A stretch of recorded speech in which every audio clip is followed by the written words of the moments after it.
All right, so hello, my juniors. Today I wanted to talk to you about this all-American genre of art. It's called rock and roll. It's really amazing to think that there was a time not too long ago where rock and roll music did not exist. Without rock and roll, how would you be able to stick it to the man, right? As Jack Black says in School of Rock. Um, this is what rock and roll becomes to be known as, this very rebellious, youthful form of music, rebelling against the status quo of the older generation. It wasn't just a bunch of noise, it was highly revolutionary in every possible way. I think I've told you guys this before, but if we could go back to the 1950s and take a little field trip, none of you would probably enjoy it very much. First of all, it was a world pre-civil rights, so anyone who was not white or male or straight could not, achieve really everything they wanted to in life. Um, it was an incredibly rigid society in terms of social order, meaning that everybody was very formal. You dressed up every single day. You could not just, lounge around casually. Men had to be clean shaven. Beards were not in fashion, so I couldn't get by with this. Um, People did not wear tennis shoes unless they were actually playing tennis. You didn't wear shorts in public ever. Ladies always wore dresses, always with stockings with nylons on. No sandals. Sandals did not really become popular till the late 60s. If it was the 50s, even in California, it was felt sandals were used only in countries that were too poor to afford shoes.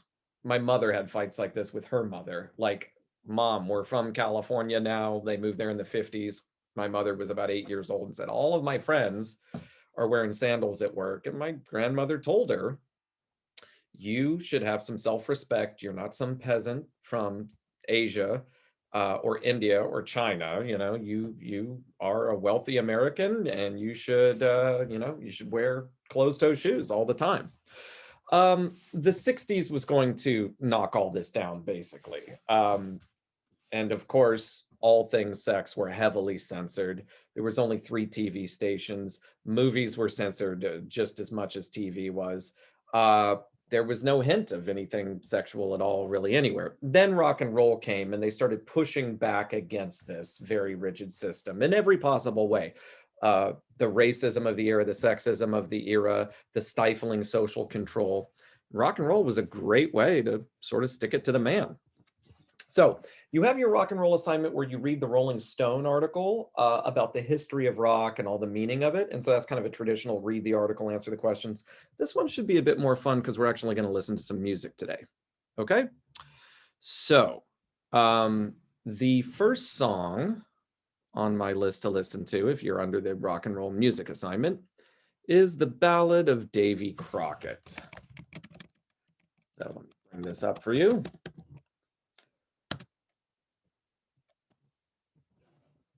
This song was the #1 hit of 1955. I still remember having a conversation with my father many, many years ago, probably 30 years ago, when I was just, 10, 11, 12 years old. We went to a dinner party with friends of theirs. I don't even remember who they were now. And I still remember this. They had the family's home that we went to had this kind of bizarre shadow box, like a plaque on the wall with like a gold record of Elvis and his portrait, and almost like a shrine to him with all this t-shirts and memorabilia and stuff like that.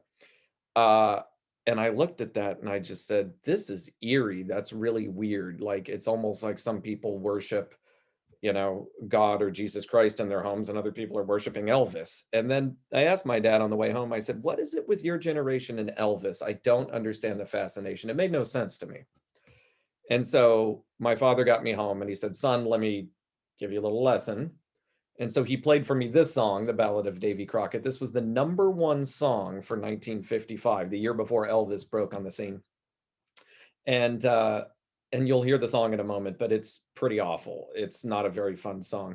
The song itself was part of a made-for-TV movie that Disney made in 1955.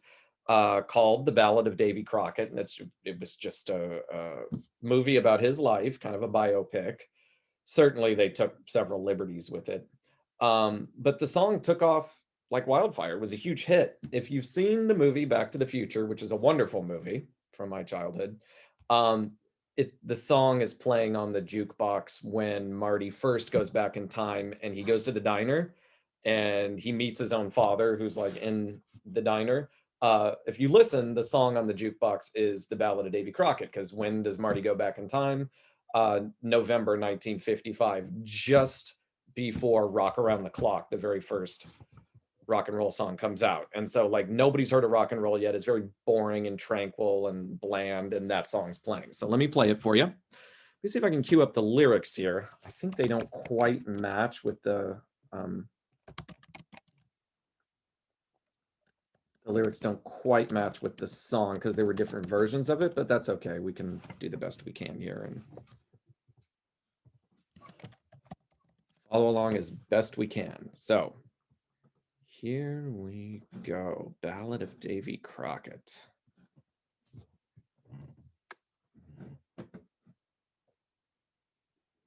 Okay, just a second. Here we go. All right.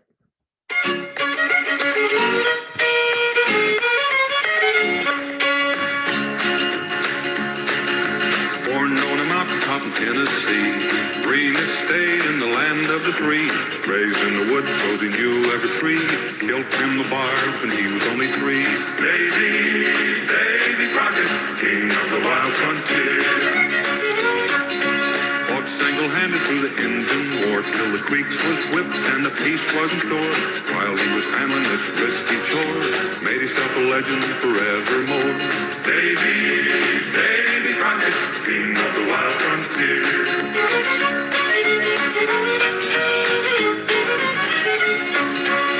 He gave his word and he gave his hand that his Indian friends could keep their land. The rest of his life he took the stand that justice was due every redskin band. Davy Crockett, king of the wild frontier. He went off to Congress and served a spell, fixing up the government and laws as well. Took over Washington, so we hear tell, patched up the crack in the Liberty Bell. Davy Crockett, king of the wild frontier.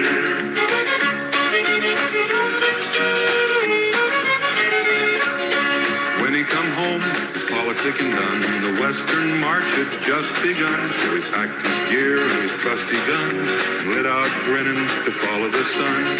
Davy Crockett, king of the wild frontier. His land is biggest and his land is best, from grassy plains to the mountain crest.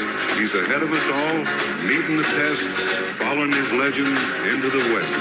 Davy Crockett, king of the wild frontier. Davy Crockett, king of the wild frontier.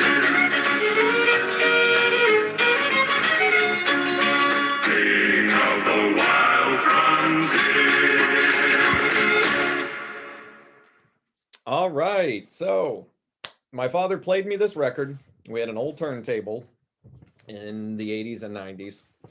And I remember hearing this song and I just said, wow, that's pretty awful. And my father then replied, son, that was as good as it got in 1955. Now, my father is exaggerating a bit. I've played you guys plenty of music from prior to this era that I think is very good. Dean Martin, Frank Sinatra, Billie Holiday. There was some good music, but whew, this was number one. This is, it was almost like there was a vacuum of anything good because everybody gravitated towards this nonsense, which, it's not the fact that it's a country and western song. I like a lot of country and western songs, but this one's just, sorry, to me, it's irritating. But nonetheless, I want you guys to purchase it.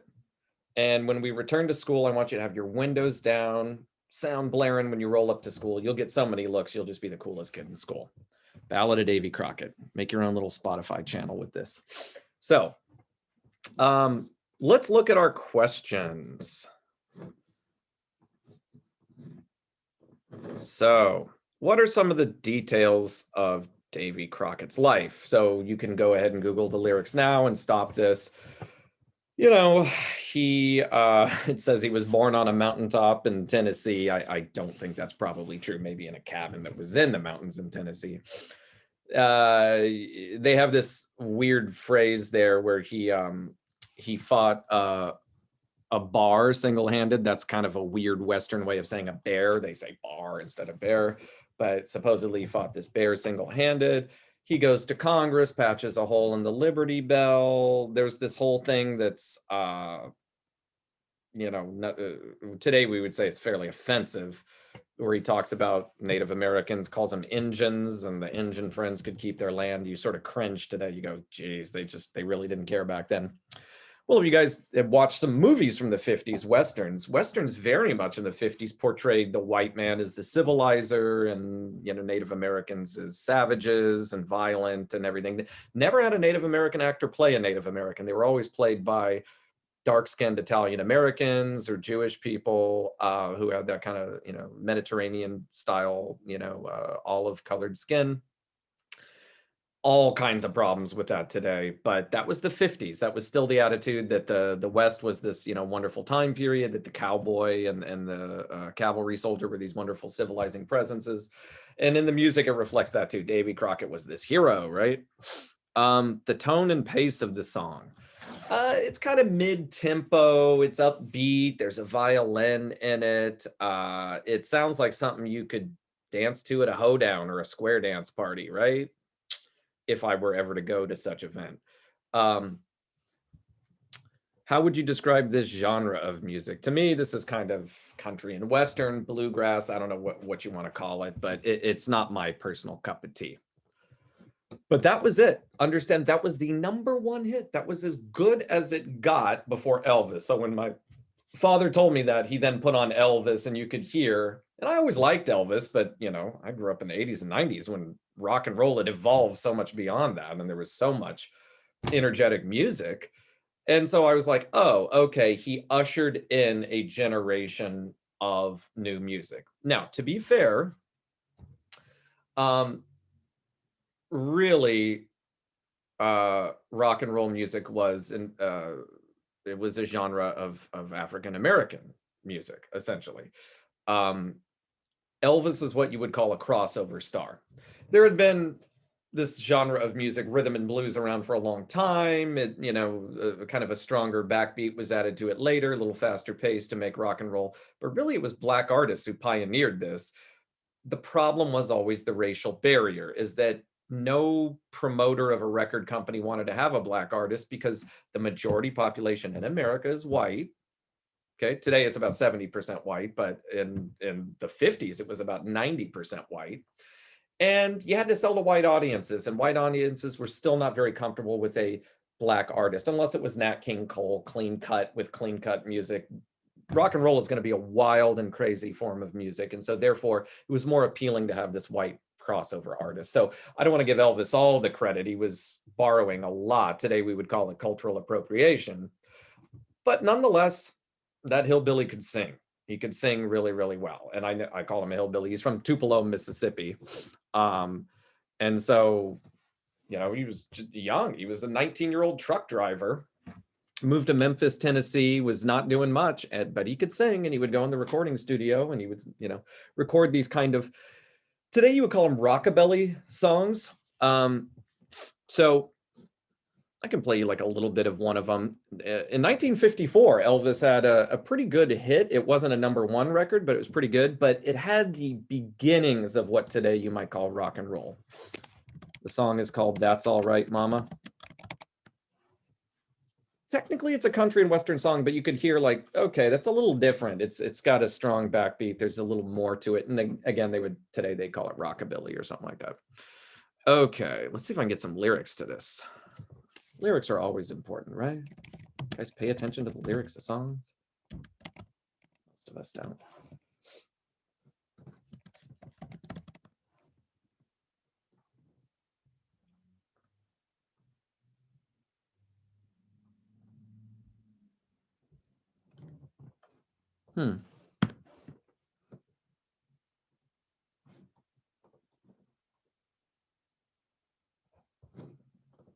sorry. I think I'm getting the wrong song here.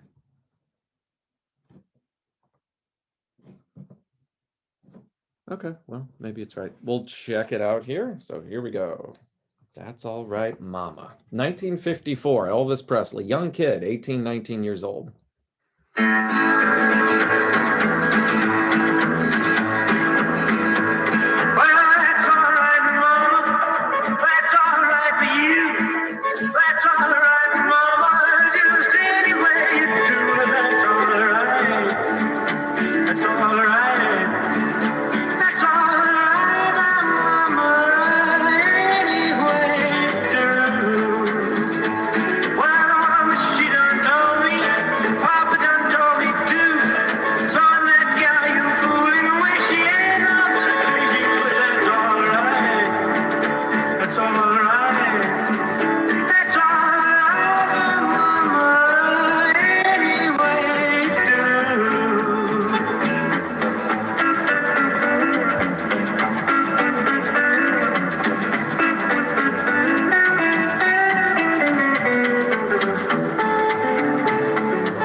Great song, right? It's not quite country and western. It's not quite rock and roll. It's somewhere in between. I don't quite know what to even call this, but Elvis, just an incredible artist. Now, I'll play a couple other songs. I'm not going quite by what the assignment is because there's a lot of gaps in there, and I just want to play you some of the other evolution of what was going on.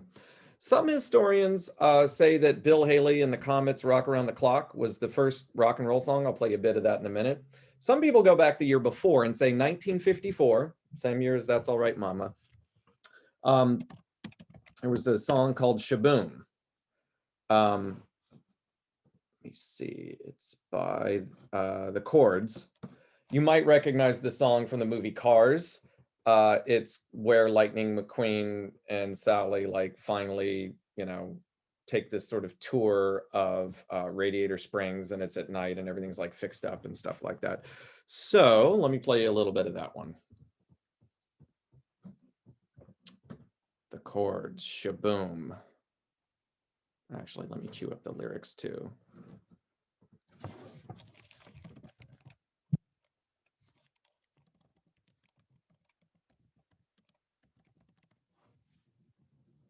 Okay, here we go. Shaboom.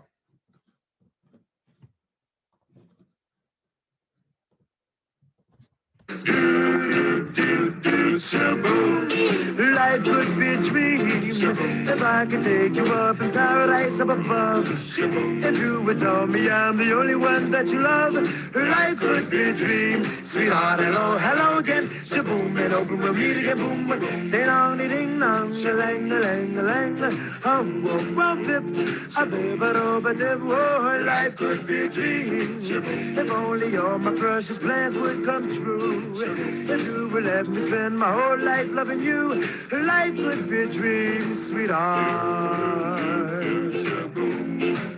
Every time I look at you, something is on my mind. If you do what I want you to, maybe we'd be so fine. Oh, life could be a dream. Shaboom, if I could take you up in paradise up above. Shaboom, tell me, darling, I'm the only one that you love. Life could be a dream. Sweetheart, hello, hello again. Shaboom, and hope we'll meet again. Boom, ding, ding, ding. Okay, I won't have time to play every single one of these songs all the way through.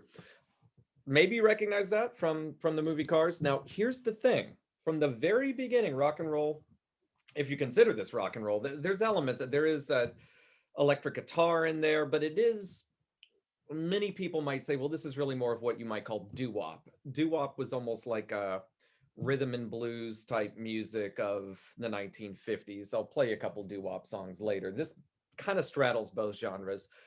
This is an all African American band, a quartet. And so, of course, it was a great song and it did sell well. But again, there's that crossover limitation.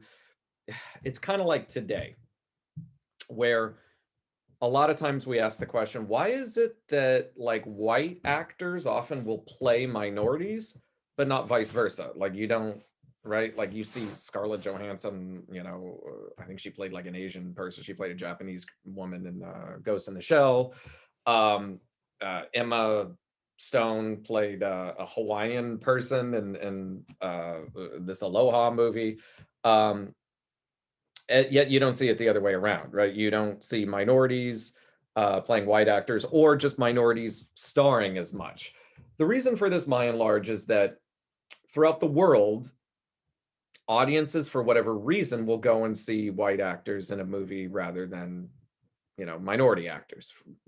Racism, whatever you want to call it, it does seem to show that that's essentially what happens is broadly audiences will go watch that more, just like music. At least in the 50s, audiences were more likely, white audiences, which 90% of Americans were, to listen to white artists than black artists. Again, there was this stigma. If people came into your home and saw a record by a black artist, it would be shameful. You were crossing the color line. You weren't supposed to do that. It was considered immoral to do. The races were separate, or supposed to be. So in comes the crossover artist. So this song was covered by a white group called the Crew Cuts. So I'll play you a bit of that so you can hear the difference, and we'll talk about it afterwards, okay? So here we go. This is Shaboom by the Crew Cuts.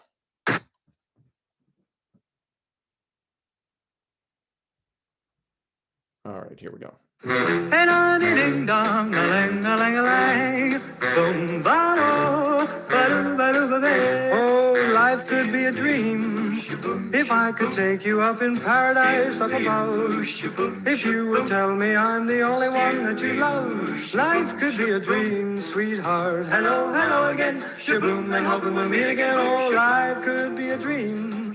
If only all my precious plans would come true.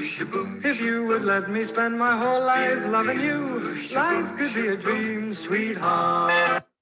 So I'm not a music expert. I honestly don't know what a lot of these terms mean. Pitch, tone, to me, I don't understand like any of that kind of stuff. I can't really distinguish between notes. I don't read music. But I can listen to those two things and I can tell the first one seems to have more spirit, more soul to it. It's more honest. This one, it's bland. It's like the soul has been kind of stripped out of it. The guys are trying to sing really well, but the other one was just fun. It had energy to it. It was like you could dance to the first one. This one, it's like, geez, lame, pretty boring, right? Well, again, this puritanical notion that white Americans had that you don't show a lot of emotion, you don't dance in public, you don't do that. Music was okay, but you don't listen to black music and you don't listen to music to dance in public. It was just considered not appropriate. But this new music was coming out and it was seductive to many white kids. I want to listen to this. I want to go to the sock hop. A sock hop is a dance held at a high school gymnasium where you take your shoes off because you get, less friction and you can kind of slide across the floor, do the twist and all that stuff. So my mother and father went to sock hops all the time when they were in high school. Okay, so real quick, I'll do a minute of Rock Around the Clock so you can hear what most historians would say was the very first one. This is a white artist by the name of Bill Haley and the Comets. Again, that crossover artist, although this was a bit of a one-hit wonder. He wasn't like Elvis where he made hit after hit for years. It was this one hit that was huge and then it just disappeared. So, Rock Around the Clock. I won't do the lyrics because it's pretty short. Bill Haley and his Comets. 1, 2, 3 o'clock, 4 o'clock, rock. 5, 6, 7 o'clock, 8 o'clock, rock. 9, 10, 11 o'clock, 12 o'clock, rock. We're gonna rock around the clock tonight. Put your glad rags on, join me home. We'll have some fun when the clock strikes 1. We're gonna rock around the clock tonight. We're gonna rock, rock, rock till broad daylight. We're gonna rock around the clock tonight. When the clock strikes 2, 3, and 4, if the band slows down, we'll yell for more. We're gonna rock around the clock tonight. We're gonna rock, rock, rock till broad daylight. We're gonna rock around the clock tonight.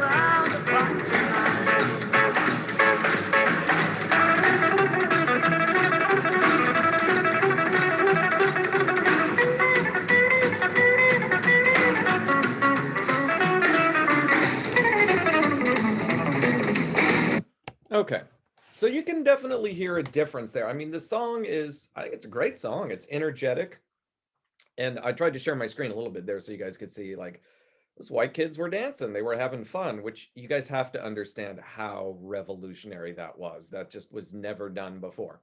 It was always considered okay for African Americans and what whites would say their own cultural ways. They can do their thing, but whites should not cross the color line and start acting like African American culture. It was just considered a lesser culture, a lower culture. This is the age still of Jim Crow and racism.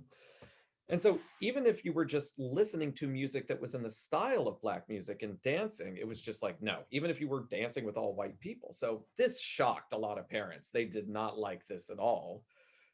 But you know what? It was like standing up against a tidal wave. You couldn't push back the tides. The young kids were going to do it. And it was like, there's no stopping it. It was like people had been waiting for it. They didn't even know what they'd been waiting for. But when it came around, it was like, aha, this is what's been missing in life. Right? Because we listened to Ballad of Davy Crockett. So that song came out in like the fall, November of 1955, right? When Back to the Future is taking place. The next year, there's an explosion. Every artist under the sun has a rock and roll record in 1956. So I'll play you a couple of those. We're going to go on now to Hound Dog by Elvis. So Elvis had a ton of hits in 1956. He had Mystery Train. He had Blue Suede Shoes. He had Hound Dog. He had a bunch of other ones. Elvis would go on to write many, many, many, many, many more rock and roll songs. Jailhouse Rock is probably his biggest hit, but we'll do Hound Dog real quick.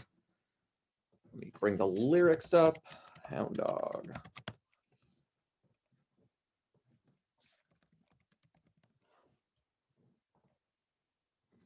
Okay, so here we go. Always gotta have those commercials, right?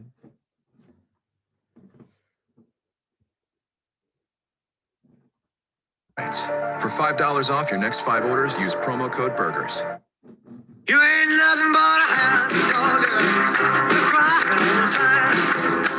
You ain't nothing but a hound dog, crying all the time. Well, you ain't never caught a rabbit and you ain't no friend of mine.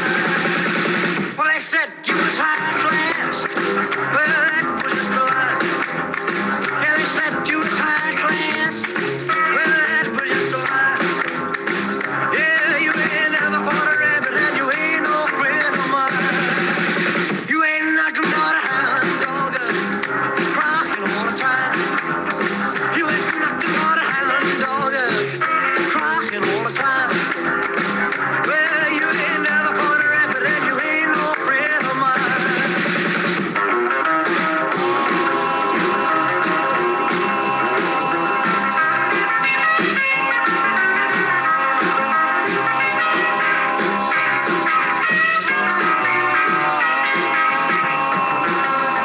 Well, they said you was high class. Well, that was just a lie. Yeah, they said you was high class. Well, that was just a lie. Yeah, you ain't never caught a rabbit and you ain't no friend of mine.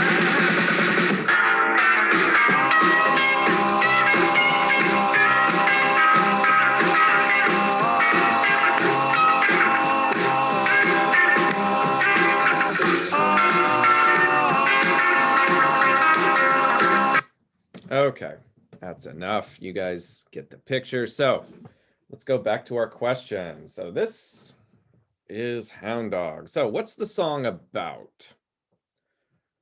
There's a literal interpretation and a figurative one. How did Elvis use the power of suggestion to insinuate other things? Well, let's look at the lyrics here, right? Because you guys got to realize that it was still the 50s, so things were heavily censored.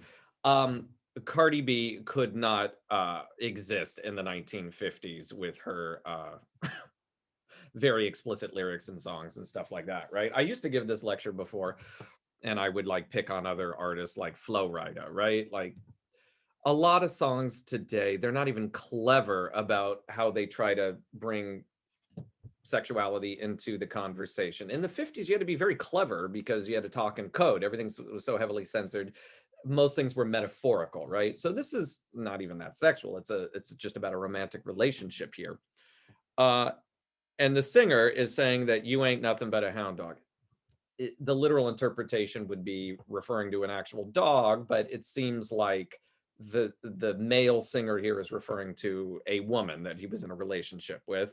You ain't nothing but a hound dog crying all the time. You ain't nothing but a hound dog crying all the time. Well, you ain't never caught a rabbit and you ain't no friend of mine, right? Never caught a rabbit. Well, if that's an actual dog, then that would mean, you don't take him hunting because he's kind of useless. But here it seems to be that caught a rabbit means like got a guy to commit to her and like pinned him down and got like, a wedding ring on the finger and found a husband, found a mate, right? Is that this seems to be a song about a woman who's kind of playing the field, so to speak, and cheating on different boyfriends. But you couldn't just have a song like that in the 50s. That would have been too scandalous. So you had to sing in code, which is much more clever, I think. No offense, Cardi B. All right. They said you was high class. That was just a lie, right? So he's making fun of this woman, right? Criticizing her. He said you was high class. That's just a lie. You ain't never caught a rabbit. You ain't no friend of mine, right? And then the lyrics repeat. So that's what it seems to be about. I know that might be a hard question if you guys aren't in tune with what's going on in the times, but that's kind of what it seems to be about, is a woman who is cheating on a particular guy, playing the field, dating around, and this guy doesn't appreciate it. So this is a song rebelling against her. What is the tone pace of the song? Very fast paced, energetic, lots of energy in the song, loud, a lot of volume, not just with the instrumentation, but with the lyrics, with the vocals. You're not, trying to harmonize and stuff. You're almost belting out and yelling the lyric. Now, Elvis did have kind of a softer voice. We'll listen to some other people like Little Richard, who really screamed a lot of stuff. But this was classic rock and roll. This was, Elvis Presley in his heyday, doing his thing. Now, there were many, many African-American artists at the same time. Well, before we get to that, I'll play you a little bit of Jailhouse Rock just because there's a music video with it. So Jailhouse Rock is Elvis's biggest hit, 1957, sold a lot of records. It was the third biggest hit of the 50s. Remember that actually That's Amore by Dean Martin was a bigger hit, and so was Come Fly With Me by Frank Sinatra. This was the number 3 hit. It's a rock and roll song, biggest rock song of the 50s. And there was a music video, which you didn't watch it on TV. You would go to the theaters and they'd show you this little 3-minute thing where Elvis pretended to be a prisoner and was singing this song about the Jailhouse Rock.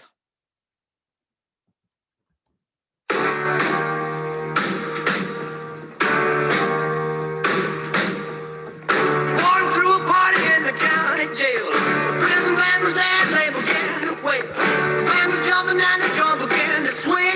You should have heard the locked out jailbird sing. Let it rock. Everybody let it rock. Everybody in the whole cell block was there to do it.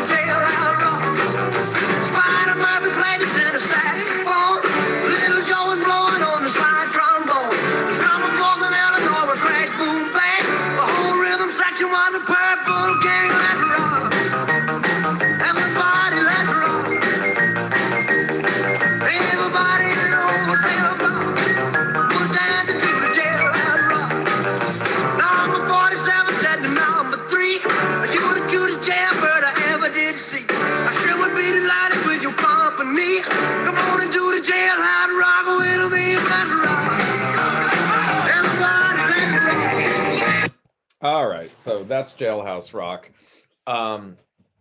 Huge hit, great song, had the video tie-in and everything, sold millions of records, and it was just a great song as well.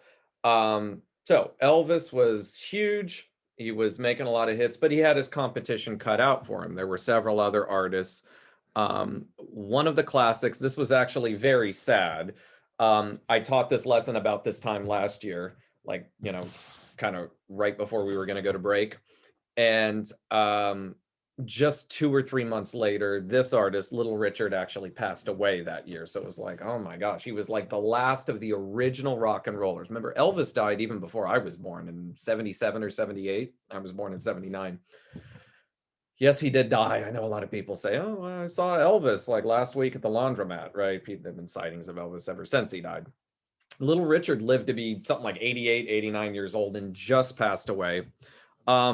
Fascinating story about Little Richard. Little Richard, and notice that most of these guys, these rock stars, almost all of them were Southerners. Elvis was from Mississippi. Little Richard was from Macon, Georgia. Jerry Lee Lewis was also, no, not Mississippi, Louisiana. They're very interesting. Like, this is very much a Southern form of music, even though country and Western was dominant in the South. Most of these rock and rollers in the early days come out of the South. Bill Haley did not, I believe he was from Michigan. He was a Northerner. But most of the rest of these guys were from the South, both black and white. So Little Richard. Oh, Little Richard's amazing. I love him. Little Richard. Let's see. Oh, sorry, I'm looking up the lyrics. So we're gonna listen to The Girl Can't Help It. This is actually not one of Little Richard's top 10 hits, but I love the song. And there was a movie that went along with it called The Girl Can't Help It with Jane Mansfield, and you know, the song tied into it. It's got a lot of energy, so I'll go ahead and play you this one. So if it sounds familiar, Girl Can't Help It. I've heard that before. Fergie of the Black Eyed Peas did this kind of cover version of it that was horrible about 15 years ago or so. The original, you know, of course, is the best. So Little Richard, The Girl Can't Help It. Let's see if I can get a good version of it here.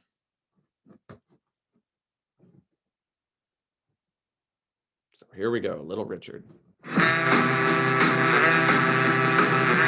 help it, the girl can't help it. Can't help it, the girl can't help it. She walks by. Sorry, the lyrics, wrong song.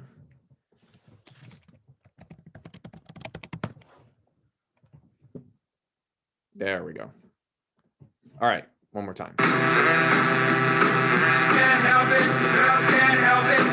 Can't help it, the girl can't help it. She walks by, the men folks getting cold. Can't help it, the girl can't help it. If she went tonight, the grass lights turn to toll. Can't help it, the girl can't help it. If she got a lot of what they call the mold. Can't help it, the girl can't help it. The girl can't help it, she was born to please. Can't help it, the girl can't help it. And if she's got a bigger maid to squeeze. Can't help it, the girl can't help it. Won't you kindly be aware? The girl can't help it, the girl can't help it. She mesmerizes every mother's son. Can't help it, the girl can't help it. If she smiles and beefsteak become well done. Can't help it, the girl can't help it. She make grandpa feel like 21. Can't help it, the girl can't help it. The girl can't help it, she was born to please. Can't help it, the girl can't help it. And if I go to her on bending knees. Can't help it, the girl can't help it. Oh, won't you kindly be aware that I can't help it? I can't help it because I'm hoping, obviously, that someday the answer would be the girl can't help it. She's in love with me. Can't help it.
Richard. So, I mean, there's a picture of him right here. You guys can see he has a little pencil thin mustache, you know, kind of the pompadour hair, and a tremendous amount of energy. You almost can't even appreciate Little Richard fully unless you see him live, which it was a sight to see. Little Richard he played piano in his band. He had an all black band. Notice that the differences between this and Elvis had a lot more stand-up bass and guitar. This is a lot more horns. You could hear the trumpet, the saxophone, all the brass. He had a full brass band with him. Little Richard played the piano. He would stand. He never sat down. He would stand at the piano and pound the keys. And then when, you know, the solos were going on for his band, he would literally jump on top of the piano and like kick his leg up really high and dance. And then he would rip his shirt off at the end of the show. All these white girls in the audience would be screaming for him. It was pretty scandalous for the 50s. Parents, of course, hated this. And just another layer of bizarreness, irony, whatever you want to call it. Little Richard, many, many years later, came out as a gay man. And yet all during the 50s, he was writing these songs about women. Every single one of his songs practically is about a woman that he's in love with. And of course, you know, this is not surprising. There was no such thing really as homosexuality in the 50s. I don't mean that literally, but that's what the medical book said, was that it was sort of a deviant behavior. And so the feeling was that everyone was straight. It's just some people thought that they were gay. In any case, you couldn't come out, you know, honestly and tell people that. Little Richard came out much later in either the late 70s or 80s. But at the time, every one of his songs was about this. So kind of strange, like he would do this sort of weird striptease and loved all the female attention, but it was all sort of for show. So that was Little Richard. Let's look at these questions. The Girl Can't Help It, right? What is the song about? Well, it's pretty straightforward, but I do like that it's clever. He talks in a lot of, you know, code, so to speak. She can't help it. The girl can't help it. And then it describes all these things. Basically, it paints a picture of a woman who is very attractive, right? That's what the song's about. Which, you know, today we would say this is not a song that really promotes feminism or female equality, but, you know, a lot of the songs today don't either. But it's purely just about her body or physical attractiveness, right? If she walks by, the men folks get engrossed, right? That means they're checking her out. If she winks an eye, the bread slices turn to toast. A great imagery, right? You don't have to get too explicit or dirty with your lyrics. That says it all there. She's so hot, she'll burn toast, right? She's got a lot of what they call the most, right? Like, she's just great. Girl can't help it. She was born to please men, essentially is what he's saying. And if she's got a figure made to squeeze, right? She's got this hourglass figure, just perfect to put your arm around her waist. She mesmerizes every mother's son. Pretty self-explanatory.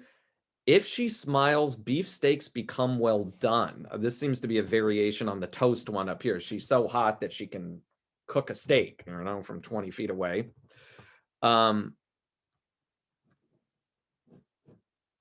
If I go to her on bended knees, won't you kindly be aware that I can't help it, right? Like, you're so attracted to her, you have to go up and ask her out, right?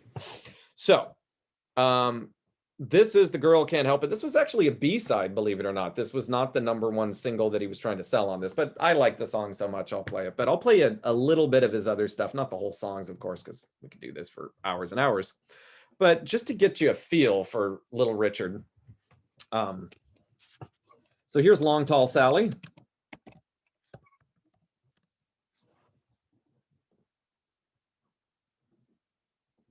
A little bit of that. Okay. Gonna tell it about Uncle John. He claimed me as a music, but he had a lot of fun. Oh, baby. Yeah, baby. Woo, baby. Having me some fun tonight. Yeah. Well, no tall Sally, she be a speech guy. Everything that Uncle John need. Oh, baby. Yeah, baby. Woo, baby.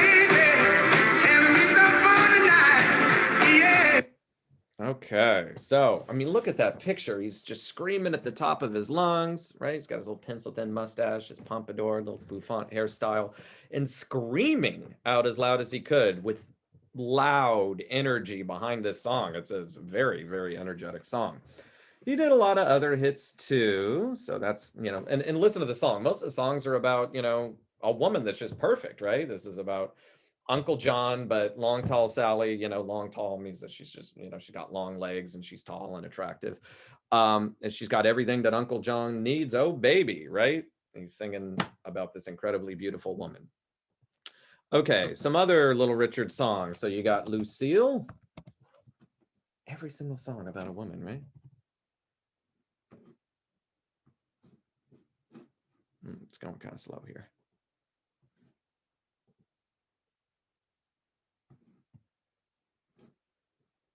Okay, Lucille.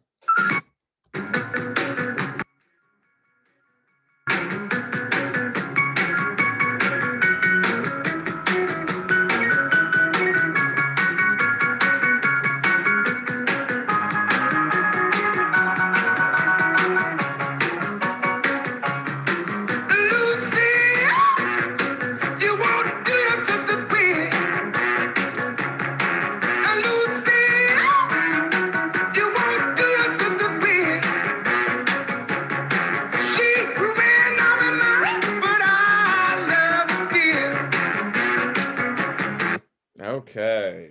Lucille, you won't do your sister's will, right? The older sister's telling her, stay at home, don't go out and party. But hey, you're a fun-loving gal, so come on out, Lucille. Let's go on a date. This is Tutti Frutti. This is a really popular one. You've probably heard Tutti Frutti. So play just a little bit of this one.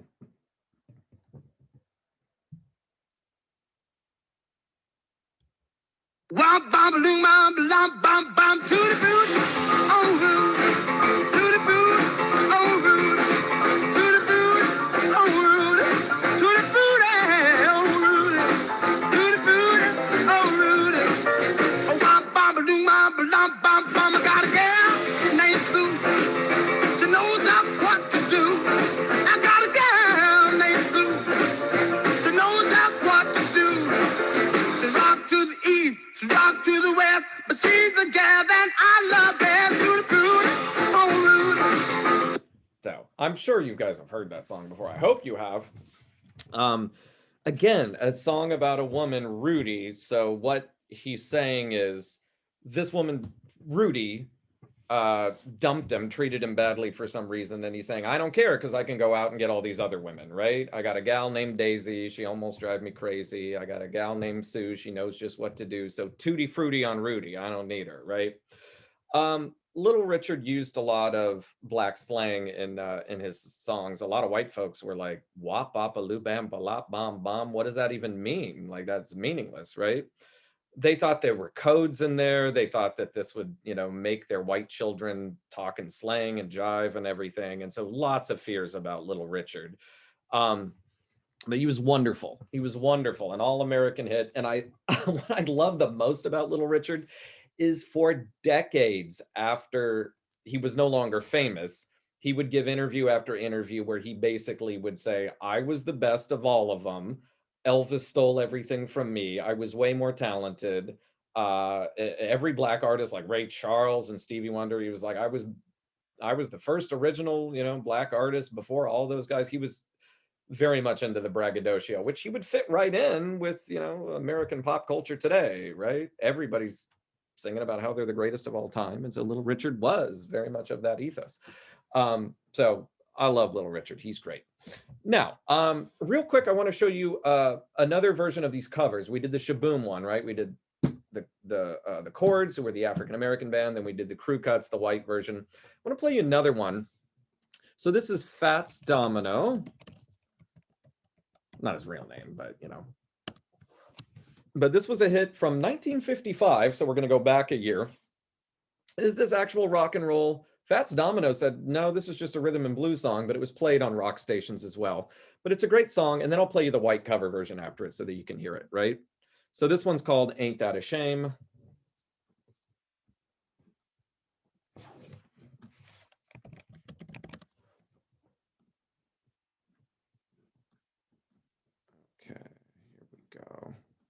You made me cry when you said goodbye. Ain't that a shame? My tears feel like rain. Ain't that a shame? You're the one to blame. You broke my heart when you said we'll part. Ain't that a shame? My tears feel like rain. Ain't that a shame? You're the one to blame. Oh well, goodbye. Although I'll cry. Ain't that a shame? My tears feel like rain. Okay, so simple love song. It's about a breakup. This woman leaves him and he's saying, ain't that a shame? I'm gonna miss you, I'm crying. Great song, whether or not it's rock and roll or rhythm and blues, it's a wonderful song. I love it. Fats Domino also did Blueberry Hill. I don't know if you guys know that one. I Met My Thrill on Blueberry Hill. Those were the two really big hits he had. So he was kind of a medium level rock and roll star, not like Little Richard or Elvis where they just had dozens of hits, but Fats Domino was pretty good. Then they had Mr. Pat Boone come in. Pat Boone is a weird pop culture figure in American history. His entire career was he would do covers of Black artists so that white artists would feel comfortable. And in the 50s, they didn't even pretend that this was otherwise. Nobody was like, oh, Pat Boone's a great musician. It was like, hey, folks, do you want to listen to rock and roll, but, you know, not have the social stigma about it or the danger? Buy this white artist and they will strip all of the soul and passion out of the record. So this is the same song done by the white artist Pat Boone.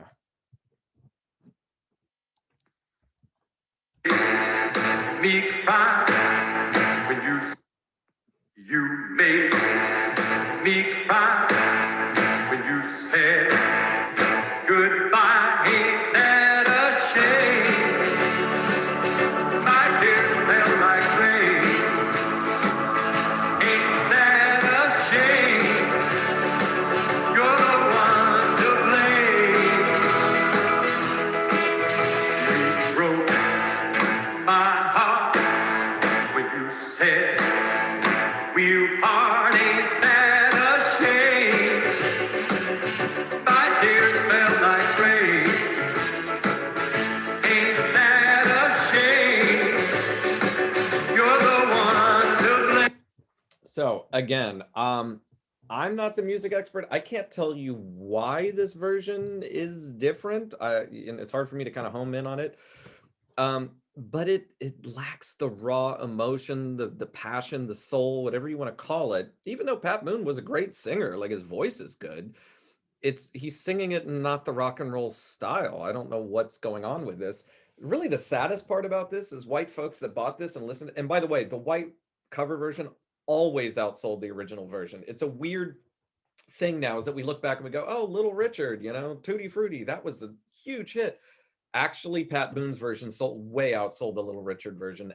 Same with this one. Ain't that a shame? Fats Domino couldn't sell to nearly the audience that Pat Boone, just because he was white. Pat Boone, more people would listen to him. Even black people would listen to Pat Boone, which is kind of strange when the roles are reversed. But black audiences go and see white movies all the time, but a lot of white people won't go and see a black movie. Okay, of course, they tapped Pat Boone to do a Tutti Frutti remake. This is comical. It's so ridiculous. So I'll play you a little bit of this.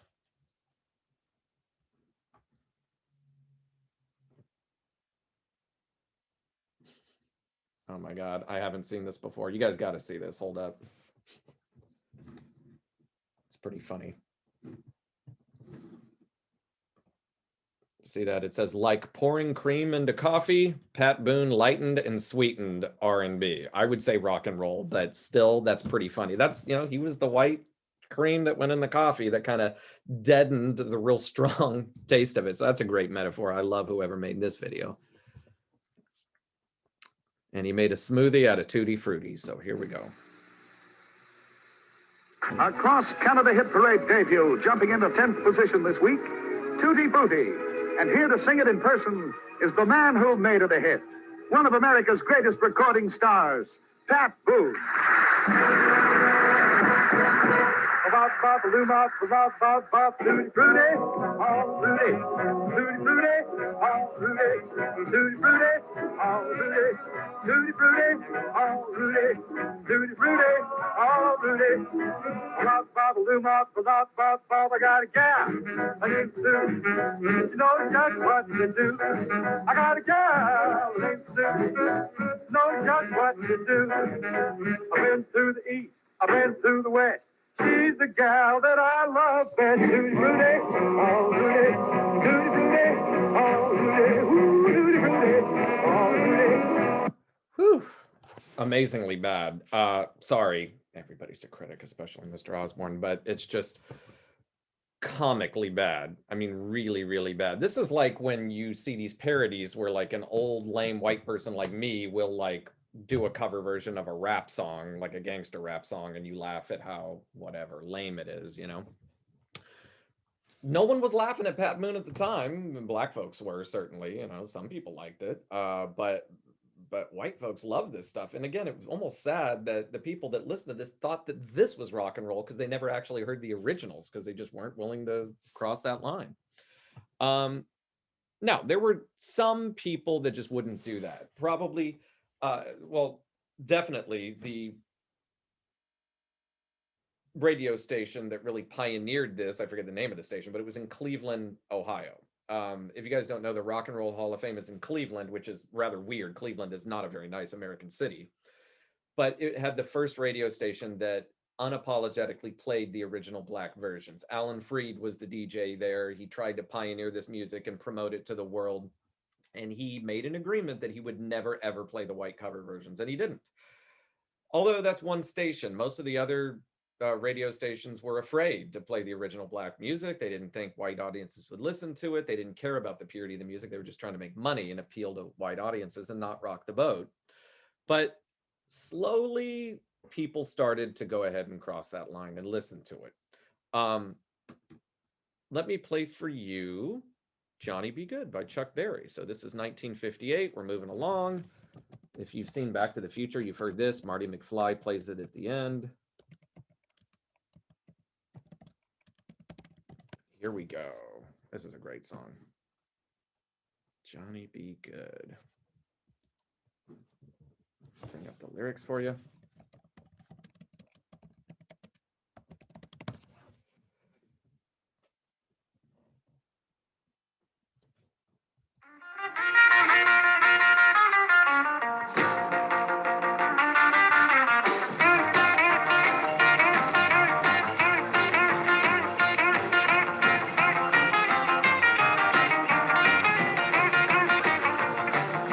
Deep down in Louisiana, close to New Orleans, way back up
Nobody could play guitar like Chuck Berry. Rolling Stone magazine ranks him as one of the top 5 guitarists that ever lived. He was just amazing, lots of energy. I love Johnny B. Good. I saw Back to the Future when I was 6 years old, and I thought that Marty McFly wrote that song. And when I got older, I realized it was Chuck Berry, but I've been listening to it ever since. He was great. Chuck Berry also did the song Roll Over Beethoven. You might have heard it. The Beatles did a cover version of it, but I think Chuck Berry's version is better. So let's look at what this song is all about and what the questions are here, right? So how would you describe the tone energy of the song? So a lot of these answers are the same. To me, this is very fast-paced, energetic. You dance to it, right?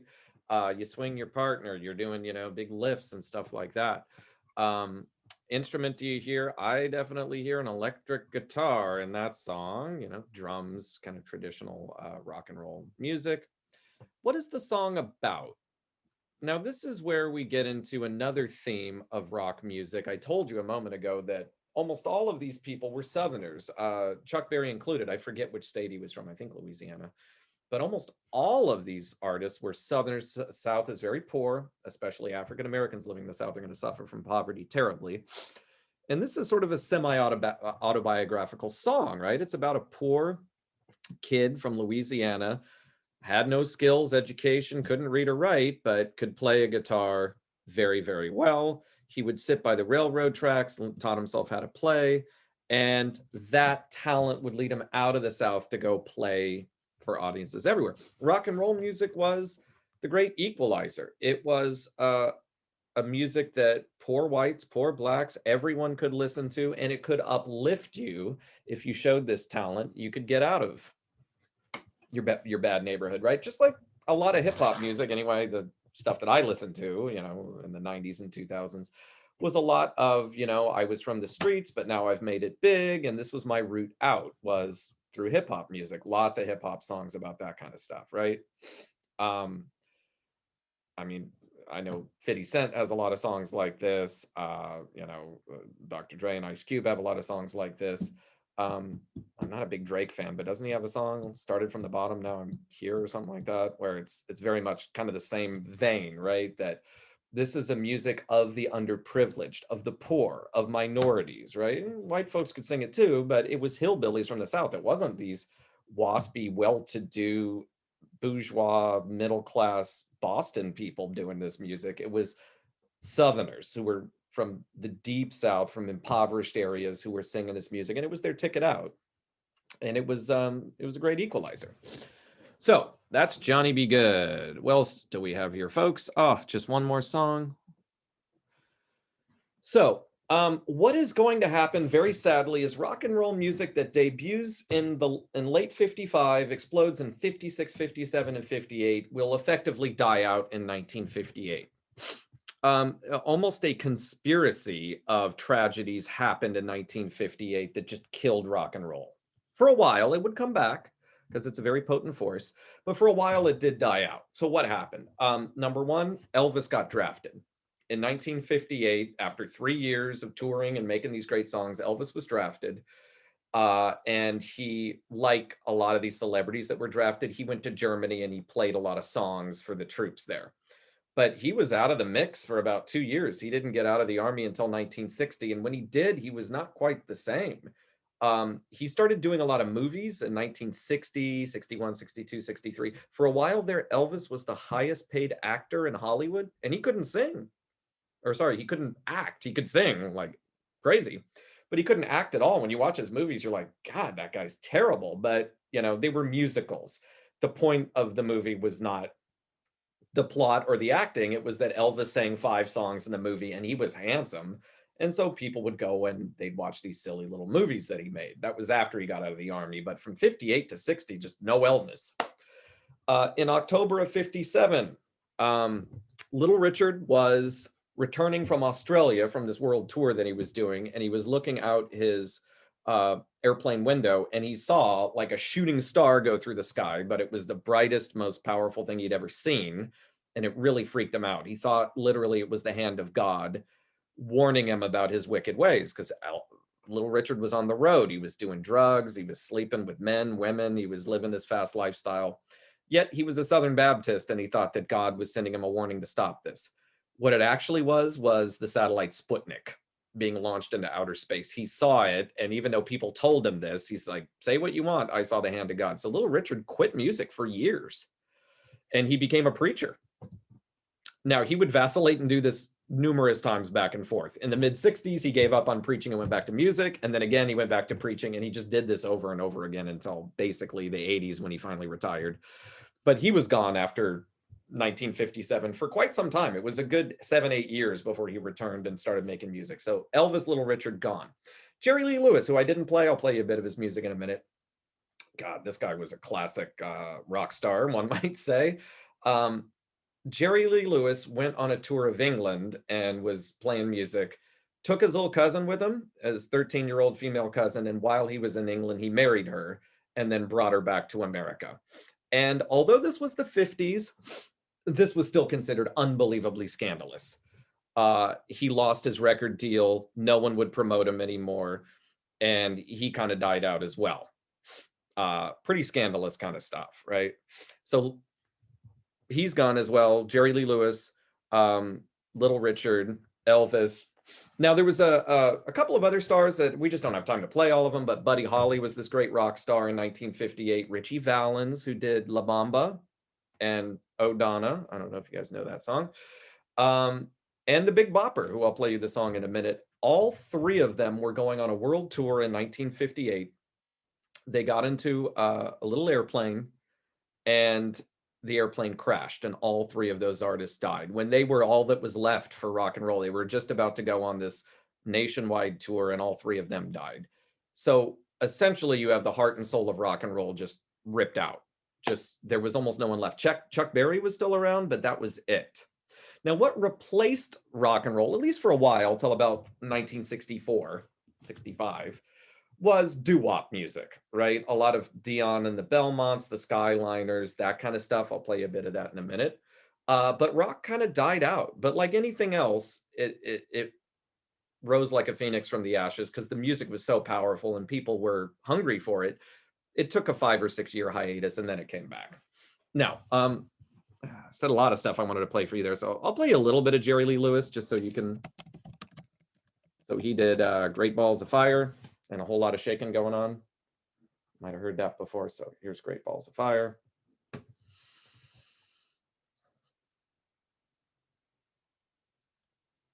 You shake my nerves and you rattle my brain. Too much love drives a man insane. You broke my wings, what a thrill. Girl, in this your wreck is just great balls of fire. I let you love, all I thought it was funny. You keep it long and you lose it, honey. I take your mind, love is fine. Goodness gracious, just great balls of fire. You can see the baby. It feels good. Oh, baby. Let me love you like a lover should. Okay, so that's Jerry Lee Lewis. He had a couple of other hits. Whole Lot of Shaking Going On was another one. But another one of these crossover artists who did African-American music, but was a white artist, right? So let me play for you the Big Bopper, and then I'll play for you a little bit of doo-wop, and then we'll call it quits there. So I love this song. This is called Chantilly Lace by the Big Bopper. This, I think, is one of the more clever songs that has kind of a sexual overtone, but of course it was it was 1958, and you had to talk in code about this stuff because it was heavily censored. So let me play you Chantilly Lace is the name of this song, and it's by the Big Bopper. Hello, baby. Yeah, this is the Big Bopper speaking. Oh, you sweet thing. Do I want? Will I want? Oh, baby, you know what I like. Chantilly lace and a pretty face and a ponytail hanging down, wiggling a walk and a giggling a talk. Make the world go round. Ain't nothing in the world like a big-eyed girl to make me act so funny, make me spend my money, make me feel real loose like a long-necked goose, like a girl. Oh, baby, that's the one I like.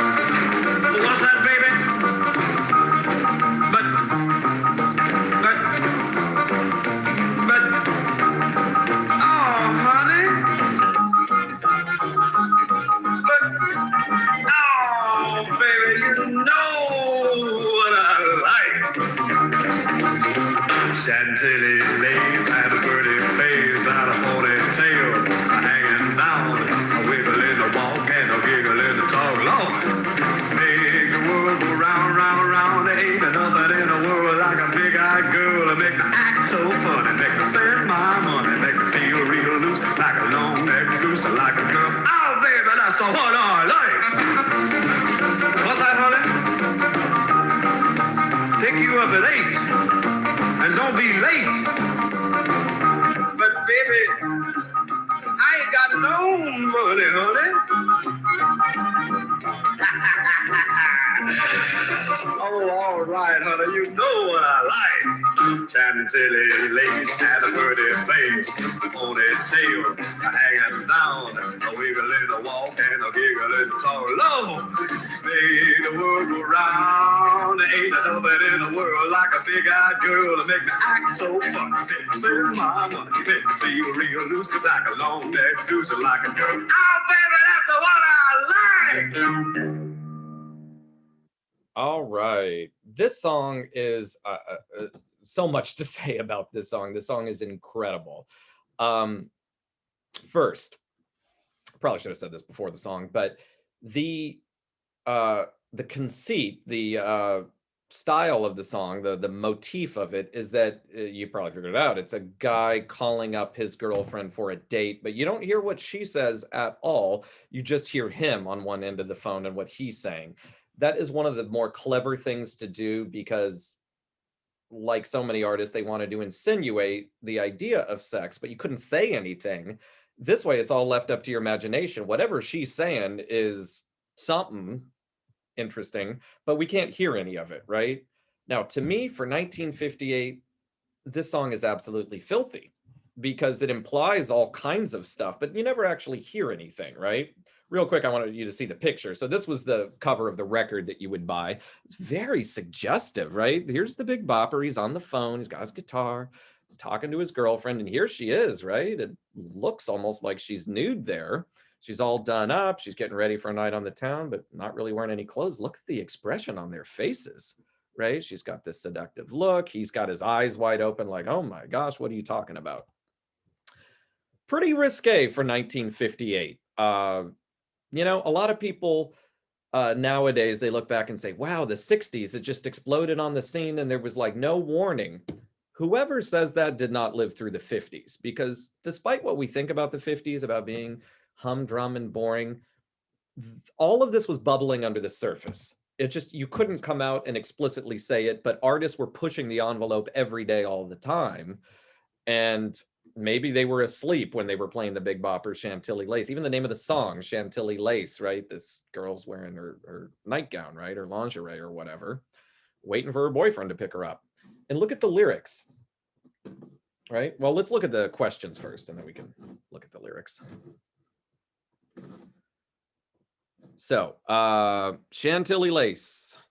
What is the setting of the song, right? The setting or the motif, it's a guy calling his girlfriend, right? He's at home, she's at home, and he's calling her up saying, hey, you want to go out? Guy is talking to his girlfriend, and the convention, again, is the phone call, but you only hear one side of it, which is rather clever, I think. Cardi B, take notice, right? What do you think the woman is saying on the other side of the conversation? Now, let's keep this PG, but, you know, what do you think she might be saying? Because he does say certain things to her, right? I mean, look at this song, right? So he says, hello, baby. She calls him. The phone rings at the very beginning. He picks it up. He says, hello, baby. He says, yes, this is the Big Bopper speaking. He laughs, you sweet things. So she's saying something like, hey, you know, you're pretty cute. I like you, whatever. Do I what? Will I what? See how suggestive that could be interpreted as? Ooh, baby, you know what I like, because she's whispering sweet things into his ear, right? And he just, the refrain is Chantilly Lace, a pretty face, etc. What's that, baby? But, oh, honey. But, oh, baby, you know what I like, right? He keeps saying this kind of stuff. Then at the end of the conversation, he says, what's that, honey? Pick you up at 8 and don't be late. So he repeats what she says. She's saying, pick me up at 8 and don't be late. Let's go out for a night on the town. And then he says, but baby, I ain't got no money, honey. And then he laughs and he says, all right, honey, you know what I like, which it seems like she's saying, well, come over anyway. We don't have to go out, right? I don't know what the young folks are saying today, but I believe this is Netflix and chill. Sorry if I'm embarrassing you all with that. But this is as old as time, the convention that women especially could not be forward about sexuality, and they could not say, well, why don't you come on over and we'll hook up? And so it's always like, you know, let's just hang out and watch a movie or something like that, right? Back in the day, it was like a woman, if she wanted a man on after a date to come up to her room, she would say, well, why don't we have a cup of coffee in my room, right? Because women just were not allowed to say that kind of stuff. And so in this song, you know, she seems to be saying, come on over. And he's like, all right, let's do this. Let's go out on this date just at your house because I got no money. So to me, the song is unbelievably suggestive for 1958, but notice that there's nothing explicit in it. Like he never actually says anything and you don't hear anything that she says, but it's just his reaction to what she says, which is highly suggestive. Okay, I think it's genius. I think it's just very, very, very clever. Songs used to be very much like this, where it was kind of in code. You have to really listen to kind of figure out what was going on in it. And I think that that makes it better art, honestly. You know, subtlety is often better than explicitness. So with the plane crash, rock and roll music basically died for several years. Now, what's interesting is how it is reborn is via Great Britain. Is that there were all these white folks in Britain who listened to all this 50s music, loved it, and then imitated it about a generation later, right? So starting in 1964, the Beatles come to the US, the Rolling Stones do, the Animals, the Who, all of these British bands come back, and it was like America said, oh yeah, we used to listen to this music, we used to be great at it, and we stopped making it, and now these white boys from Britain are making this great music. And so it was revived in the mid 60s. First, Britain came and sort of re-injected it into the American culture. And then the American bands started, you know, making their own stuff, right? So then doo-wop was everything from 58 to about 64. That's all that you really heard. So I'll just play you a little bit. I like the Skyliners myself. They had this wonderful song, Since I Don't Have You.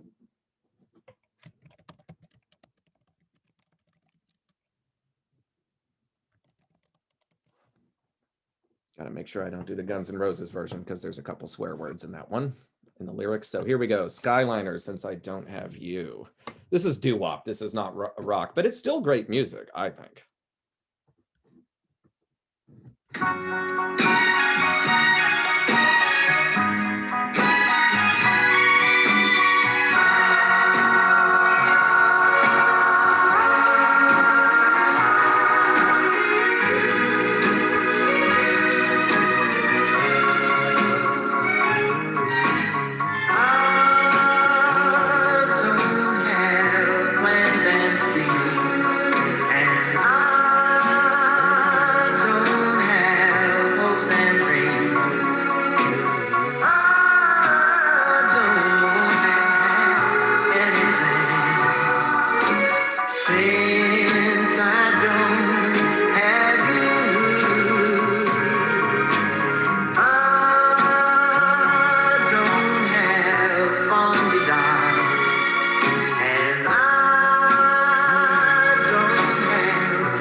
Okay, I don't have time to play them all, but great song, but certainly not rock and roll. It's, you know, more subdued. It's a love song. It's very syrupy sweet. it reminds me a lot, no offense, of kind of early Bruno Mars type music, which don't get me wrong, I love Bruno Mars. My kid, it's the cutest thing in the world. He loves Locked Out of Heaven.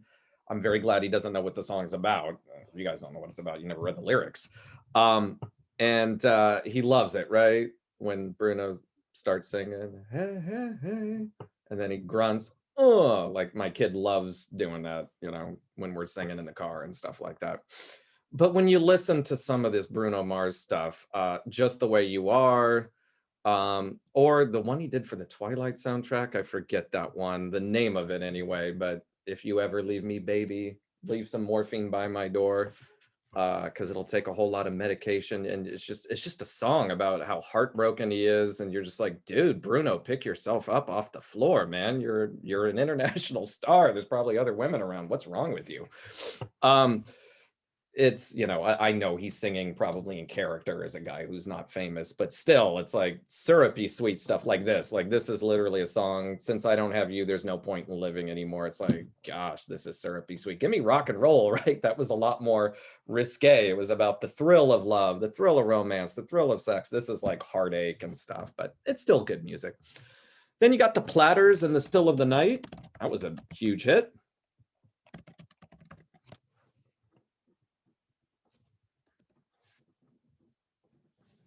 You guys know In the Still of the Night?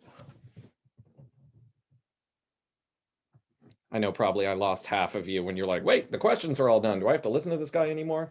No, you don't have to, but for your benefit, I'm going to stay on and play you guys a couple more songs.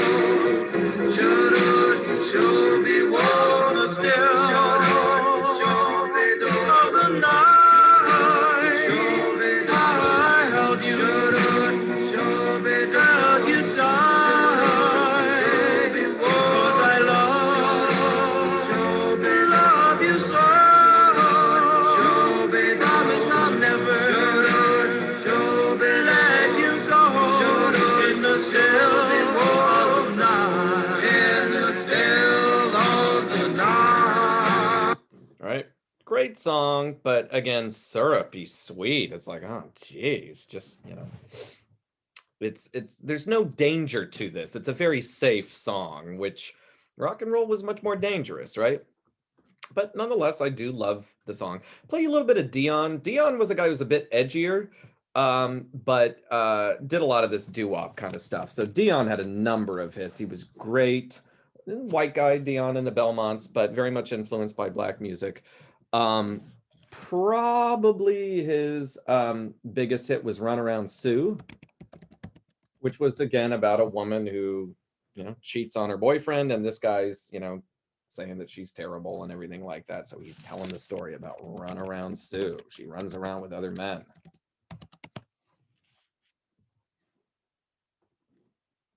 Okay, so here we go. Run Around Sue, Dion.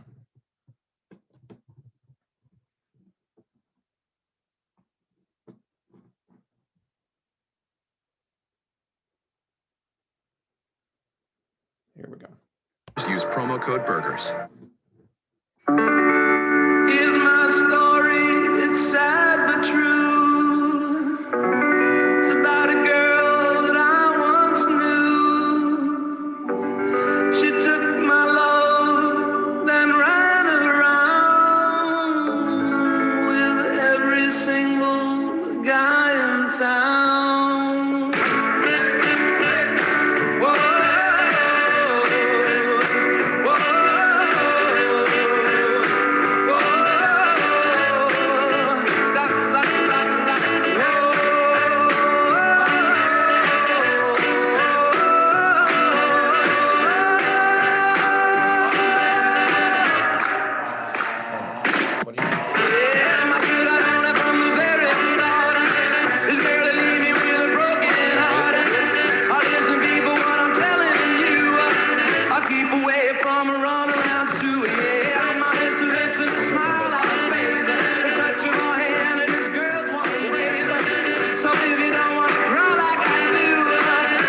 Away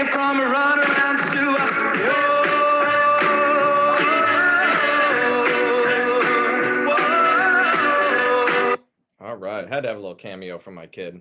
Shoot, I should have had him sing Knocked Out of Heaven for you guys, or Locked Out of Heaven for you. You would love it. Okay, so notice Dion, it's doo-wop, but it is fast. You could dance to it, and it's pretty edgy. I mean, it's a song about a guy that says, he's warning everybody, keep away from Runaround Sue. She's gonna break your heart. She's gonna get with you and then get with every other guy in town. It's like, all right. The weird thing was Dion did the flip side of this called The Wanderer, which was about how he got around, right?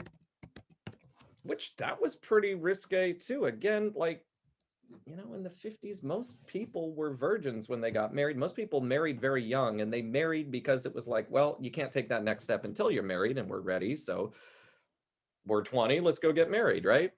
People did not play the field before they got married, not really until the 60s. Some people did, but very few, not middle class, you know, regular folks. Okay, The Wanderer. I love Dion, he's great.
Okay, I mean, this song is very edgy, even though it's not technically a rock and roll song, right? I'm the type of guy who never settles down. Where pretty girls are, you know that I'm around.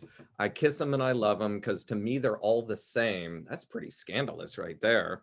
I hug them and I squeeze them. They don't even know my name. Wow. This is 1958, 59. Flo on my left, Mary on my right, and Janie's the girl that I'll be with tonight. It's like he's already bragging with the two girls he's with that he's going to be with someone else. And when she asked me which one I love the best, I tear open my shirt because I got a Rosie on my chest. He's talking about a rose tattoo, which you guys have to understand that nobody really got tattoos during this time except for very dangerous people. I mean, nowadays, practically everybody over the age of 30, or sorry, under the age of 30 gets a tattoo, you know, when they become an adult. It's very, very popular and very accepted. When I was a kid in the 80s, I remember like almost nobody I knew had tattoos. And those that did were scary people. Like they had been to prison or they were in a gang at one time. And it was like, stay away from that person. They've got tats, you know, and this is, you know, this guy's saying he's got a tattoo on his chest, right? Dion, right? So he got this clean cut image, you know, on all his records, but some of his songs were, you know, rather adult oriented. And then of course you have Dion, I Wonder Why.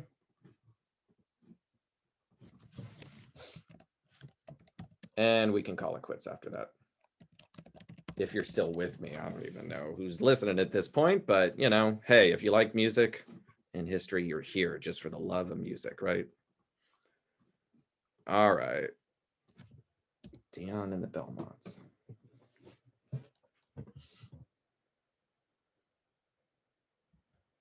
Don't know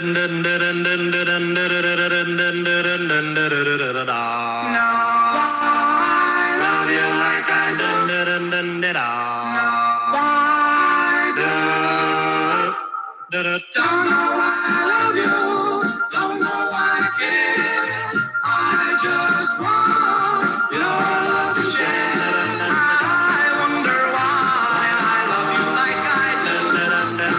Is it because I think you love me too? I wonder why I love you like I do, like I do.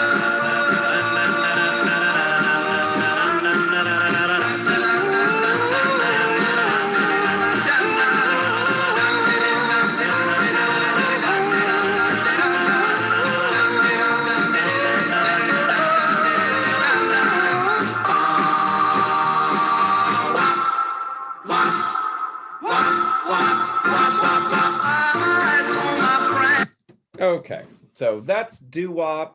There were many bands that did it, but Dion was kind of the king of it, at least for a while. Dion would go into rehab in the early 60s for heroin addiction.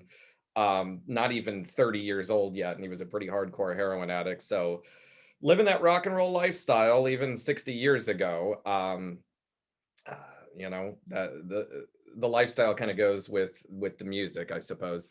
In any case, that was my lesson on rock and roll. I hope you guys enjoyed it. Hopefully a little fun break from lectures so you could just listen to some music. And I think it's just great music too. Except for the first one, the Ballad of Davy Crockett. Forgive me, it's pretty horrible. But that gives you an appreciation for all this music that came after it, because the door was opened by these rock and roll stars like Elvis, Little Richard, Fats Domino, all of these people who were doing really good music in the mid late 50s, rescued America from, you know, this kind of awful stuff. And the rest is history, they say. All right, guys, I'll see you next time. Have a good one.